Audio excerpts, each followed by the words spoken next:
Hello दोस्तों, स्वागत है आपका अपने इस YouTube चैनल MVP टीचिंग 247 पर। आज हम बात करेंगे भारत की मिट्टी यानी भारत की मिट्टियों का अध्ययन करेंगे।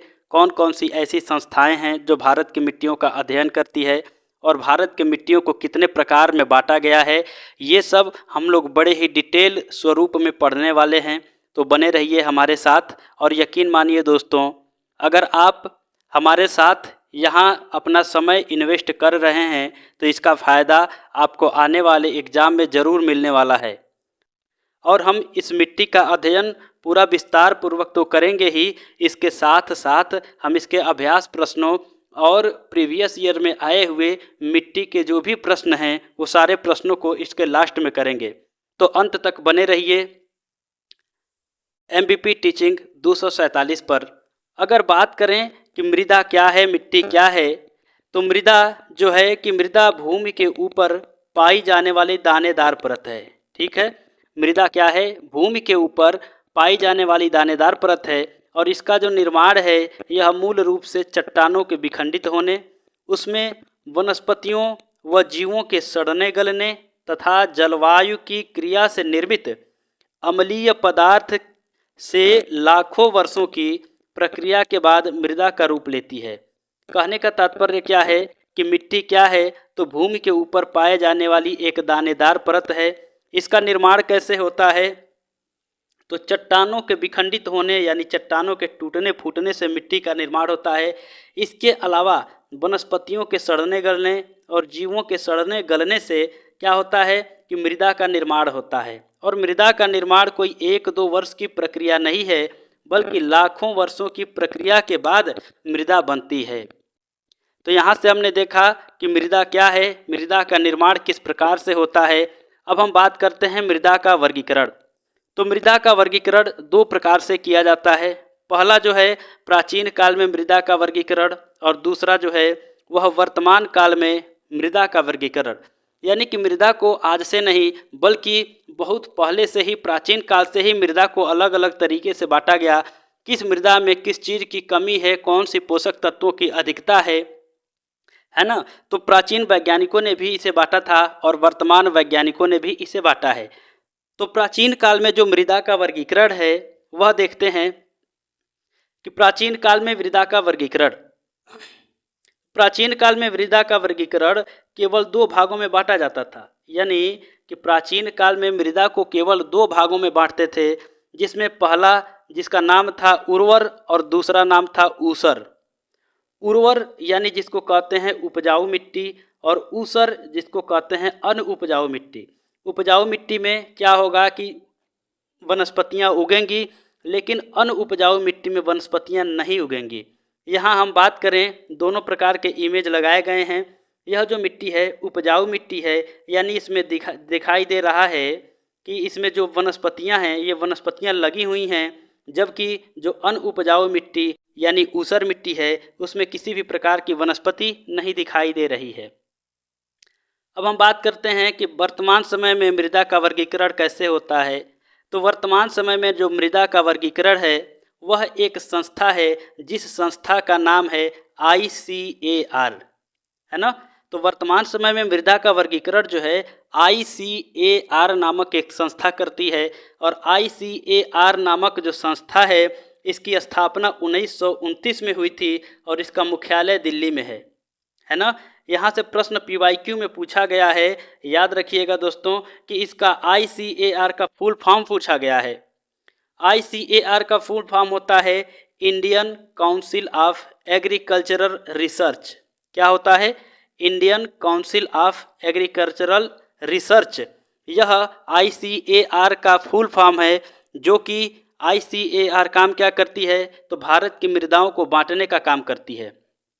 इसी ICAR संस्था ने वर्तमान समय में भारत की मृदाओं को 8 भागों में बांटा है। कितने भागों में?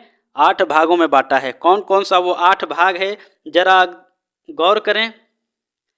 पहला जो मिट्टी का वर्गीकरण बांटा है जलोढ़ मिट्टी, दूसरा है काली मिट्टी, तीसरी है लाल मिट्टी, चौथी लेटराइट मिट्टी, पांचवा है शुष्क मिट्टी, छठा है लवणीय मिट्टी, सातवां है पीटमय मिट्टी और आठवां है वन मिट्टी। यानी ICAR संस्था ने भारत की मिट्टियों को 8 भागों में बांटा है और 8 के 8 प्रकार ये रहे, है ना। आगे बढ़ते हैं हम लोग कि मिट्टी के अध्ययन को क्या कहते हैं। अभी हम इसका पूरा वर्तमान समय में पूरा विस्तार पूर्वक अध्ययन आगे करेंगे। बात करें मिट्टी का अध्ययन, तो मिट्टी का जो अध्ययन है वह पेडोलॉजी के नाम से जाना जाता है। कहीं कहीं हिंदी में देगा पेडोलॉजी, कहीं कहीं इंग्लिश में देगा पेडोलॉजी। तो मिट्टी के अध्ययन को पेडोलॉजी कहा जाता है। भारतीय मृदा सर्वेक्षण विभाग की स्थापना कब हुई थी दोस्तों? तो भारतीय मृदा सर्वेक्षण विभाग की स्थापना 1956 में हुई थी। यह प्रश्न बहुत इंपॉर्टेंट है, भारतीय मृदा सर्वेक्षण विभाग की स्थापना, ठीक है।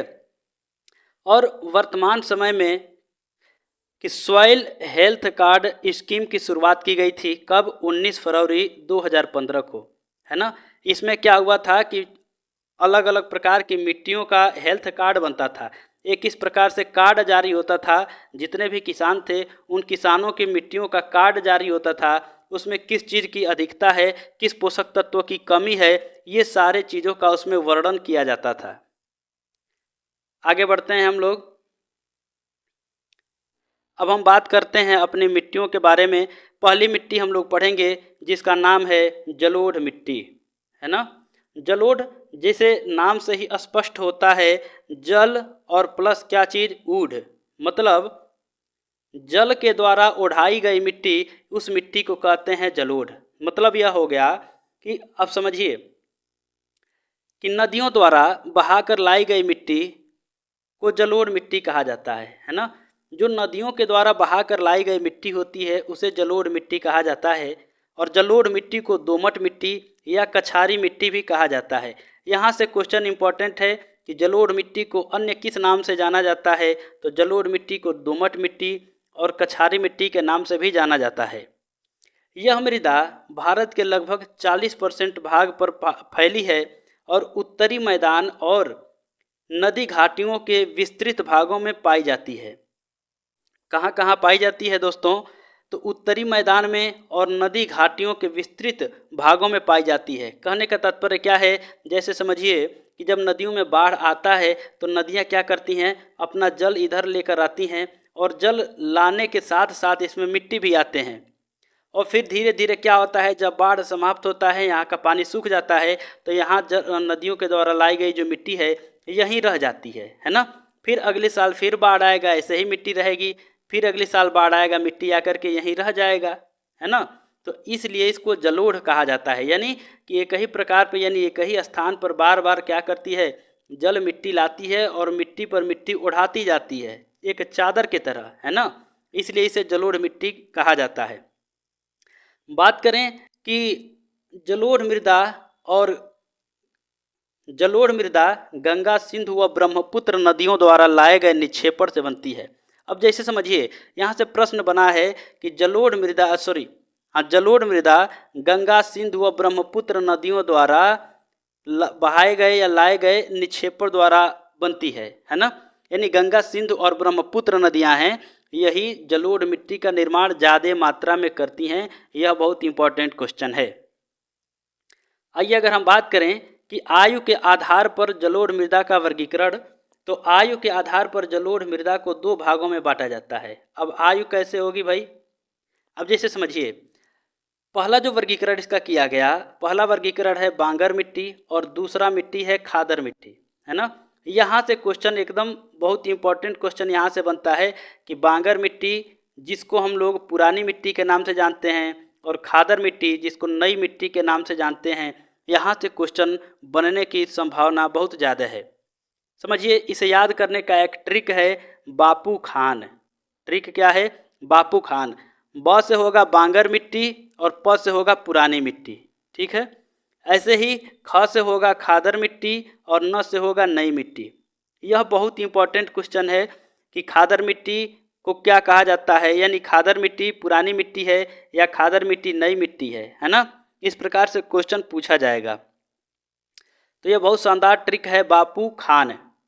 आगे बात करते हैं जलोढ़ मिट्टी का जो विशेष तथ्य जो बार बार पूछा जाता है परीक्षाओं में, यह इस प्रकार है कि जलोढ़ मृदा भारत में पाई जाने वाली सर्वाधिक उपजाऊ मिट्टी है। यानी भारत में पाई जाने वाली सबसे उपजाऊ मिट्टी कौन सी है, तो जलोढ़ मृदा है। यह बहुत इंपॉर्टेंट क्वेश्चन है।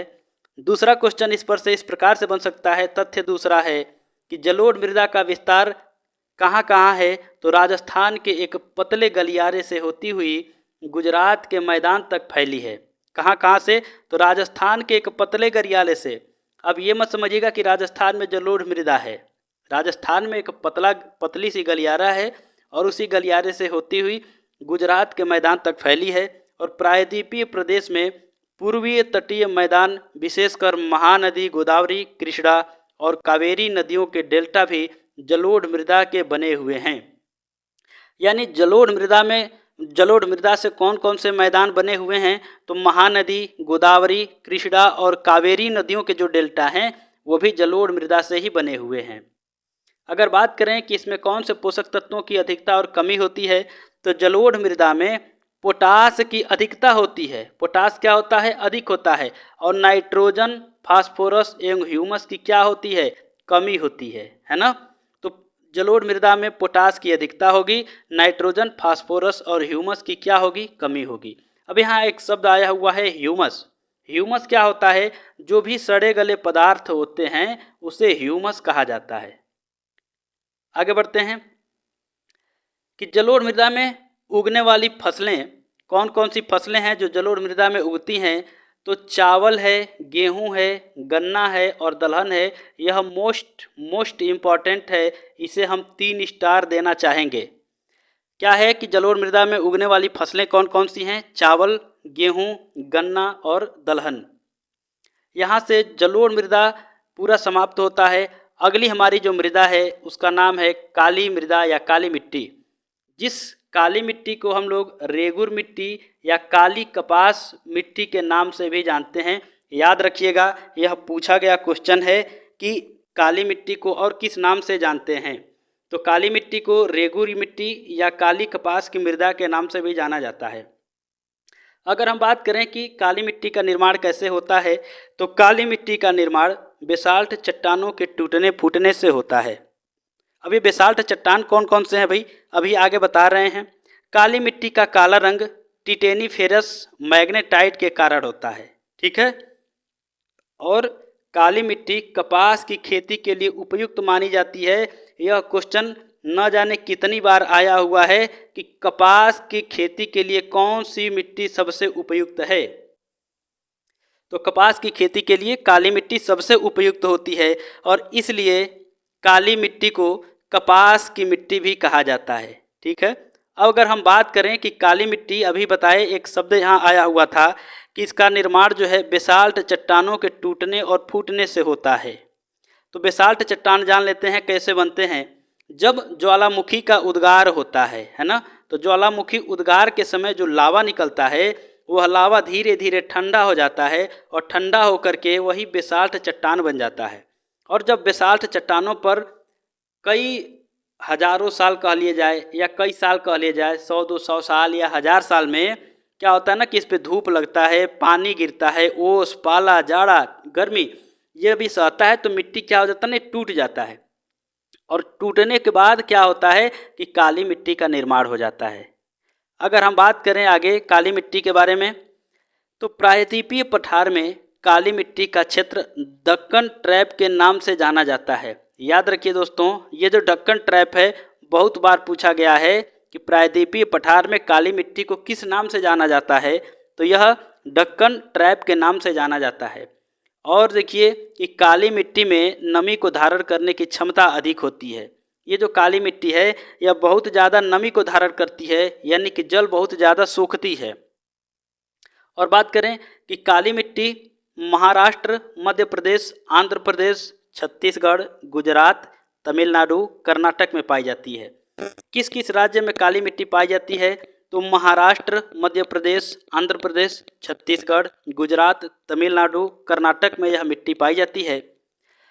और काली मिट्टी को स्वयं जुताई वाली मिट्टी भी कहा जाता है। यह मोस्ट इम्पॉर्टेंट क्वेश्चन 3 स्टार इसको देना चाहेंगे कि किस मिट्टी को स्वयं जुताई वाली मिट्टी कहा जाता है। तो काली मिट्टी को स्वयं जुताई वाली मिट्टी कहा जाता है। अब हम बात करते हैं अगली मिट्टी हमारी। अगली मिट्टी है लाल व पीली मिट्टी, है ना। लाल व पीली मिट्टी का निर्माण किस प्रकार से होता है, जरा देखते हैं कि लाल मिट्टी प्रायद्वीपीय भारत के कम वर्षा वाले क्षेत्र में पाई जाती है। अब यहाँ से एक बात है कि प्रायद्वीपीय भारत क्या है। तो जैसे समझिए कि ये हमारा भारत है ना, तो जो 3 तरफ से समुद्रों से घिरा हुआ है हिस्सा, उसको प्रायद्वीपीय भारत कहा जाता है।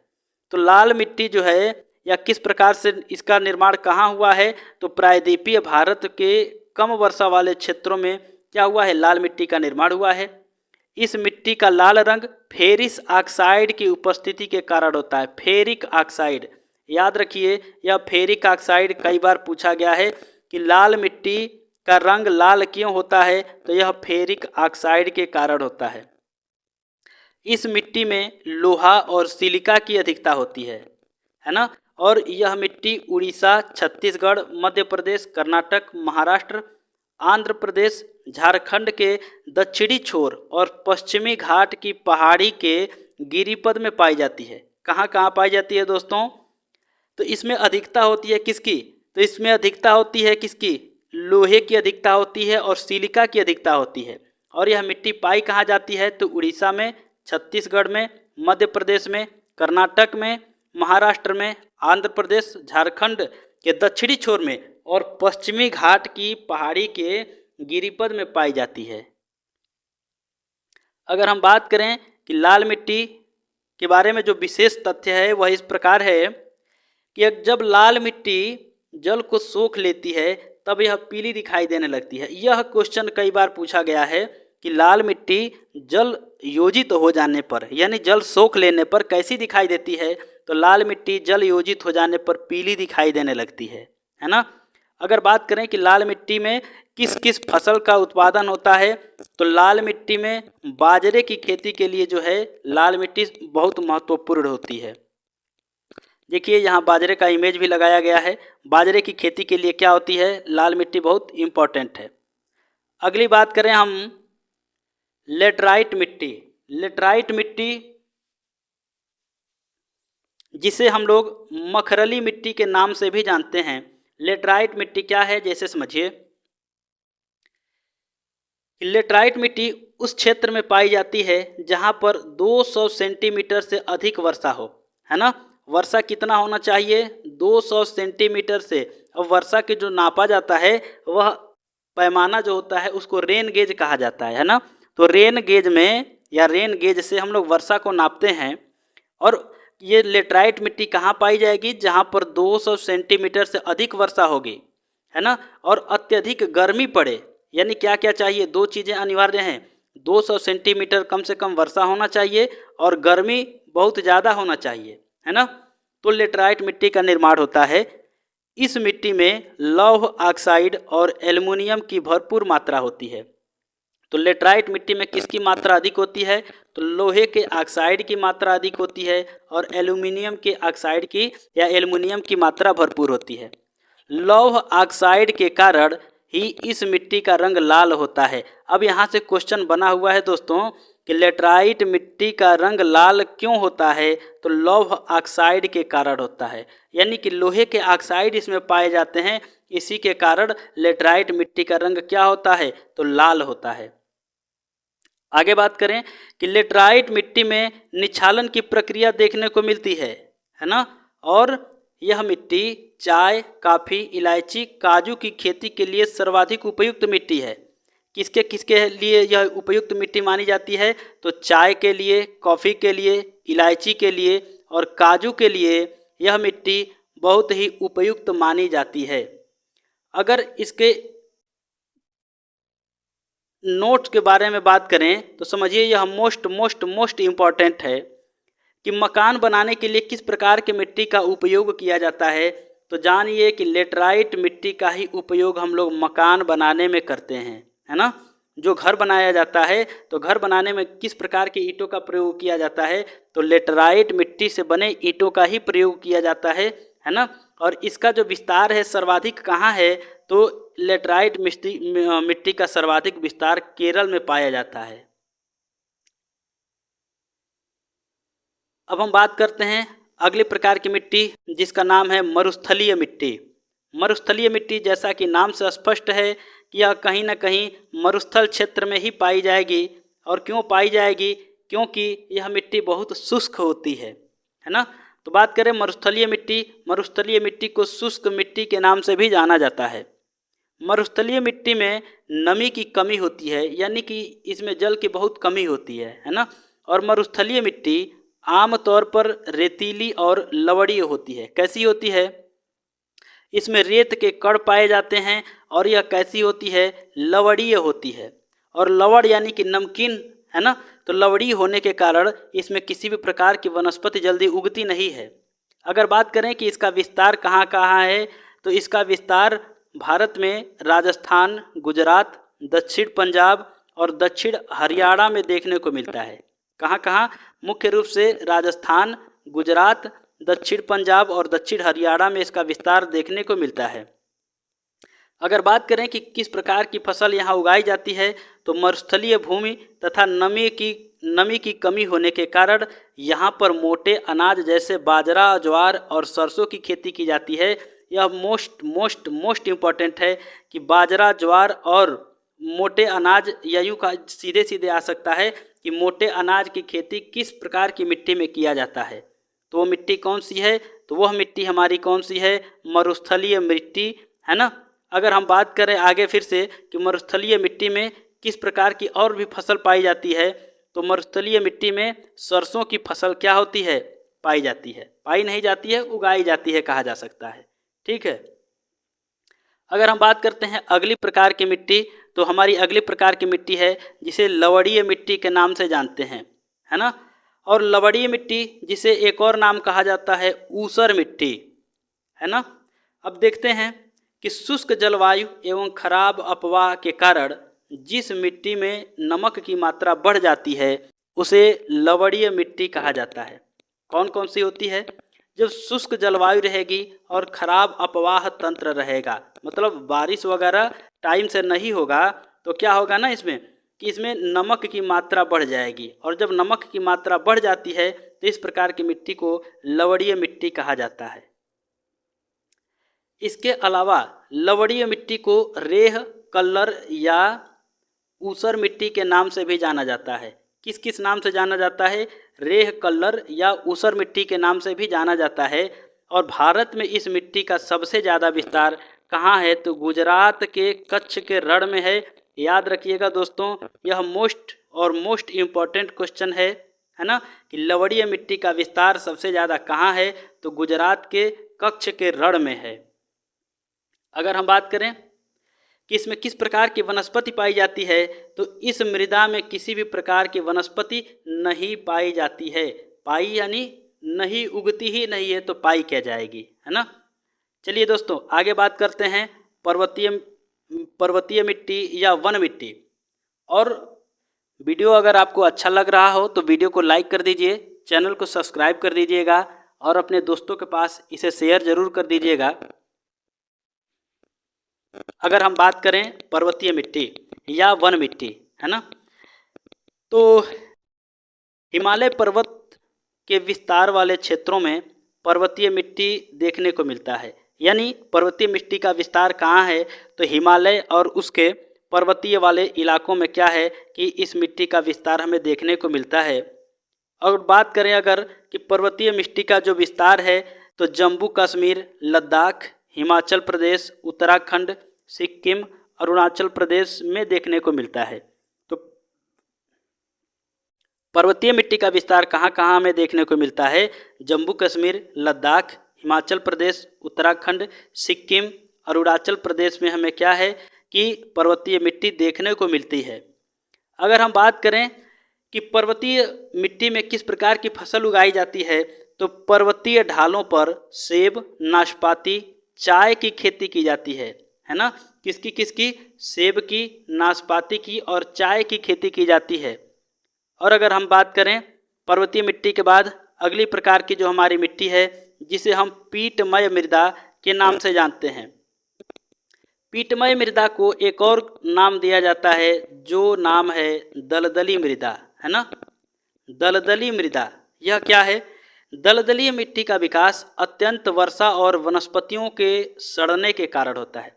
जब वनस्पतियां सड़ जाती हैं, गल जाती हैं, है ना, और उसके बाद वहाँ बारिश होता है और लगातार महीनों बारिश होता है या बारिश बहुत ज़्यादा मात्रा में होता है, वहाँ पर इस मिट्टी का विस्तार होता है। और दलदली मिट्टी में ह्यूमस की मात्रा अधिक होती है। ह्यूमस क्या होता है अभी बताए? जो सड़े गले पदार्थ होते हैं, कोई जीव जंतु हैं कहीं जाकर मर जाते हैं, है ना, या पेड़ पौधे हैं भारी मात्रा में एक ही जगह इकट्ठा हो जाते हैं, सड़ जाते हैं, और वहाँ से जब मिट्टी का निर्माण होता है तो उसको ह्यूमस कहा जाता है। तो कहा गया कि दलदली मिट्टी में ह्यूमस की मात्रा अधिक होती है और इस मृदा में जैव पदार्थों की मात्रा 40 से लेकर के 50% तक होती है। यह बहुत इम्पोर्टेंट है ना। कितने परसेंट तक होती है? 40 से लेकर के 50% तक जैव पदार्थों की मात्रा होती है। जैव पदार्थ यानी यही चीज़ है, क्या अभी बताए? ह्यूमस, है ना। तो ह्यूमस जो है इसी को जैव पदार्थ कहा गया है। अब आगे बात करें, इस मिट्टी का विस्तार कहाँ है? तो यह मिट्टी बिहार के उत्तरी भाग, उत्तरांचल के दक्षिणी भाग, पश्चिम बंगाल के तटीय क्षेत्र, उड़ीसा व तमिलनाडु में पाई जाती है। कहाँ कहाँ है? तो बिहार में पाई जाएगी, वो भी बिहार के उत्तरी भाग में, उत्तरांचल में, है ना। तो उत्तरांचल के दक्षिणी भाग में और पश्चिम बंगाल के तटीय क्षेत्रों में और उड़ीसा व तमिलनाडु में यह मिट्टी पाई जाती है। इस प्रकार जितने भी प्रकार की भारत में पाई जाने वाली मिट्टियाँ थीं, सभी प्रकार के मिट्टियों का हमने अध्ययन किया। अगर आपको वीडियो अच्छा लगा हो तो वीडियो को लाइक कर दीजिएगा, चैनल को सब्सक्राइब करके, और अपने दोस्तों के पास शेयर करना बिल्कुल मत भूलिएगा। अब हम मिलेंगे एक नए वीडियो में, नए उत्साह, नए उमंग के साथ। तब तक के लिए अपना ख्याल रखिए, रिवीजन करते रहिए। मिलेंगे एक नए वीडियो में।